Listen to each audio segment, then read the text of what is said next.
Perhaps no team will undergo more drastic changes in the offseason than the New Orleans Saints. Drew Brees' Hall of Fame career is over, and he's not the only star that could be missing from their offense in 2021. Dun dun dun.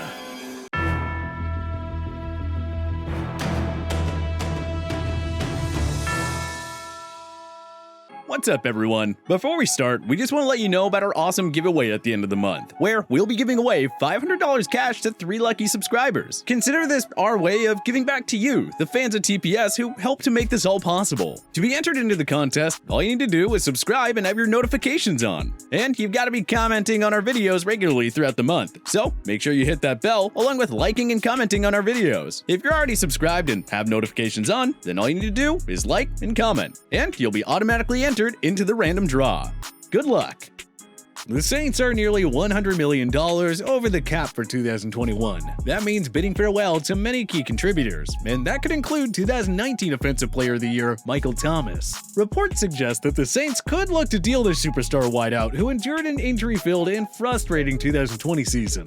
If New Orleans goes that route with Thomas, here are the 10 teams who should try and make a trade for him. Number 10, San Francisco 49ers. The 49ers are a long-term threat to the Saints in the NFC, but GM John Lynch, if he so desires, could totally offer up the most intriguing package to Sean Payton and Mickey Loomis. The 49ers could use a number 1 receiver. Brandon Ayuk showed promise in his rookie year, but we don't know if he's a true number 1 guy, and Deebo Samuel is clearly better suited as a second or third option. But add a guy like Thomas. If the 49ers move on from Jimmy Garoppolo, which many believe will happen, could the Saints be intrigued by him as Drew Brees' successor? A package deal could consist of Garoppolo or Samuel and picks for Michael Thomas. Clearing out Thomas's contract would allow the Saints to take on Garoppolo's deal, while Samuel would be a cheaper replacement to Thomas in an already potent offense. It's just an idea, but for the 49ers, partnering Thomas with George Kittle to go along with that top-notch rushing game could be the move that helps this team get back into title contention. Number 9, Jacksonville Jaguars. The Jaguars are about to enter the most exciting phase in their history. Trevor Lawrence is on the way, and the NCAA legend Urban Meyer is ready for his first NFL coaching stint. The goal for the Jaguars will be to supply as much talent as possible around Lawrence. They're set in the backfield with James Robinson and DJ Chark, and Laviska Shenault Jr. led a promising group of wideouts.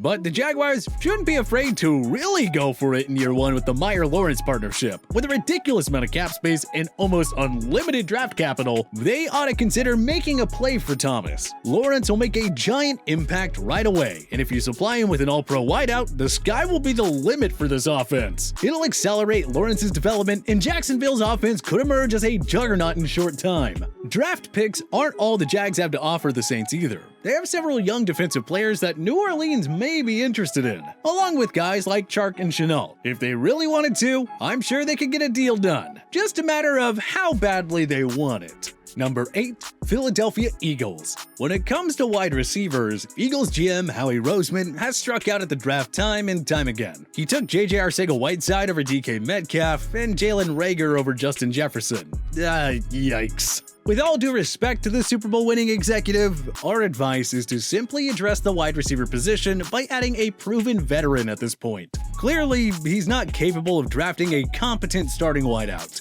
The Eagles cut ties with Doug Peterson, and it's time for them to revamp their offense. Their pass-catching unit has been one of the NFL's worst, filled with unproven youngsters and injury-prone past-their-prime veterans. Adding Thomas could go a long way in fixing the Eagles' need for a game-changing wideout. And with Carson Wentz gone, their next quarterback, whether it's Jalen Hurts or someone they draft, will need a reliable target to throw to if they're going to succeed at the NFL level. Eagles owner Jeffrey Lurie already proved that he's not afraid to move on from his Super Bowl winning staff when he fired Peterson.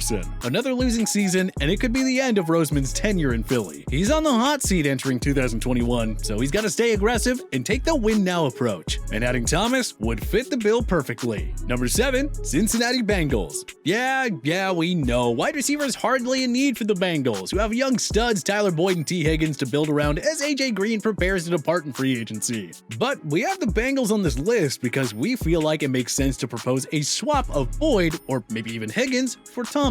If Loomis and Payton decide they want to keep this team in win-now mode, then don't be be surprised if they get a productive wideout as a part of their return for Thomas. That's why the Bengals are a logical suitor here. Boyd isn't as explosive as Thomas, but he's obviously a lot cheaper and capable of filling the void as the #1 receiver. New Orleans would theoretically land an extra draft pick in such a trade as well. Meanwhile, Joe Burrow would be getting arguably the NFL's best wideout to go along with Higgins and Joe Mixon. Now, that's an offense that would really strike fears into the hearts of their opponents. The Bengals tend to stay away from blockbuster trades, but if there was ever a time for them to swing for the fences and make a big move, it's now for Thomas.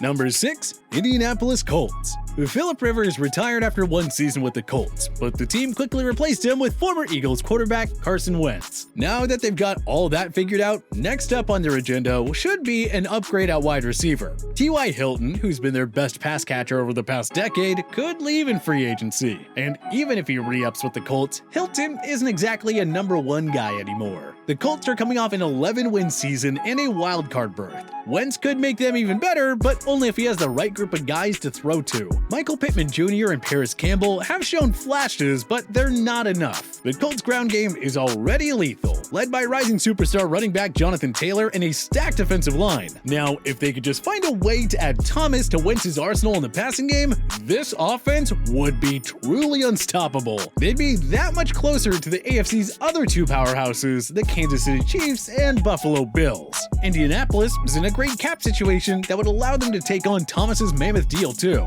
Oh, and in case you forgot, the Colts parted ways with their first rounder last offseason to add DeForest Buckner to their defense. Maybe this offseason, they ship their 2021 first round pick to the Saints and make a big splash on the offensive side of the ball. Number 5, New England Patriots. 2020 marked the Patriots' first losing season since 2000, and their first non-playoff campaign since 2008. You think Bill Belichick is happy about that? Yeah, we don't either. Hard to think Belichick will opt for a full-scale rebuild when his team is just a QB and wide receiver or 2 away from contending again. Regardless of who plays behind center for the Patriots in 2020, Belichick knows he cannot run it back with the same group of wideouts and tight ends. Something needs to change. With an insane amount of cap space, the Patriots can easily find a new quarterback and make a trade for Thomas. Belichick has a nice track record of trading for big-name wideouts who seem to fall out of favor with their old teams. Randy Moss and Deion Branch come to mind. He could either offer a package of picks, or maybe he tries to move one of his many stud offensive linemen or defensive players in a deal for Thomas. There are lots of ways to go about this for the Pats. Belichick owes it to himself and the franchise to at least inquire about a Thomas trade. Adding him would make them instant Super Bowl contenders again. Number 4, Cleveland Browns. Wide receiver isn't a positional weakness for the Browns, but like the Bengals, we have them on this list because of a hypothetical trade scenario that makes too much sense for us to ignore. Many expect the Browns to move on from Pro Bowl wideout Odell Beckham Jr., and understandably so.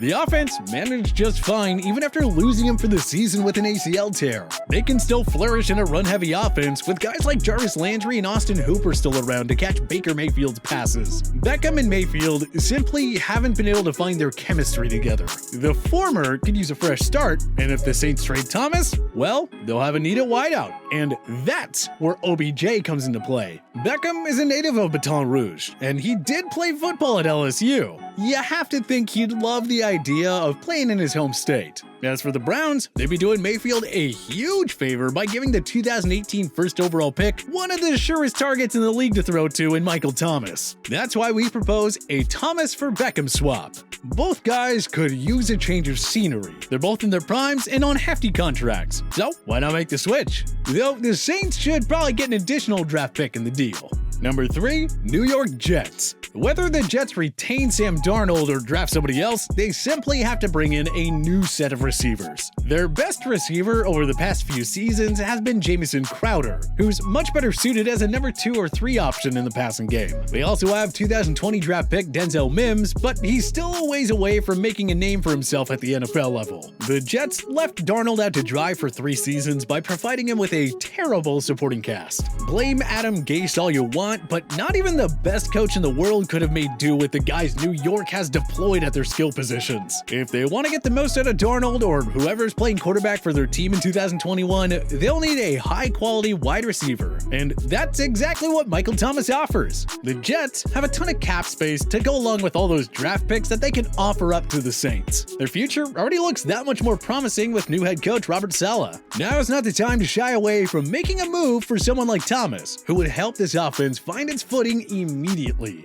Number 2, Miami Dolphins. The Dolphins have affirmed their commitment to Tua Tagovailoa, all but erasing any speculation that they'll draft somebody else with the number 3 selection. The Dolphins could take Heisman Trophy winner Devonta Smith with that pick if he's available. Or they could go all in on LSU wideout Jamar Chase. But to us, the best bet would be to take generational offensive line prospect Penei Sewell and look elsewhere for receiving help. Devontae Parker can't stay healthy, so the Dolphins should probably accept that he's better off as a number 2 receiver. And who would replace him in the number 1 spot? How about Michael Thomas? Put those two guys together with Preston Williams and Mike Gesicki, and you'd have to think that Tua would be set for a monster breakout year. Yes, Tua struggled quite a bit in his rookie season, but he didn't have the greatest supporting cast to work with. Thomas, of course, changes all of that. And with the Dolphins ready to make noise in the AFC, this is the perfect chance for them to go all in and try to land Thomas, regardless of the cost. Number 1, Baltimore Ravens. The Baltimore Ravens have tried to get Lamar Jackson a game-changing wideout, but so far, they've had no luck. Marquise Brown and Miles Boykin haven't worked out as hoped. Des Bryant wasn't much of a factor in 2020. Aside from stud tight end Mark Andrews, Jackson just doesn't have any other reliable guys to throw to. The Ravens can't expect to win a Super Bowl with an ineffective passing game. Their defense is top-notch, and the rushing game will always be a strong point. But you've got to open up the passing attack, and adding a player like Thomas would achieve that goal. Adding Thomas would take some of the pressure off of Brown and Andrews, both of whom would earn more favorable one-on-one matchups. Baltimore shouldn't be afraid to pay a hefty price to land Thomas, even if it means a first-rounder or multiple early-round selections. They're one great receiver away from competing with the Bills and Chiefs in the AFC. Thomas might be the final piece needed to help the Ravens finally get back to the Super Bowl. This is just the perfect fit in every aspect. The Ravens have got to find a way to make this move. They owe it to Jackson and the rest of their team. But hey, where do you think Michael Thomas will play in 2021? Join us in the comment section below. If you liked this video and learned a thing or two, clicking the like button helps out a ton. And hey, we appreciate it. If this is your first time coming around to TPS though, subscribing is a great idea because we put out videos like this every single day. But as always, thanks for watching and we'll see you guys next time.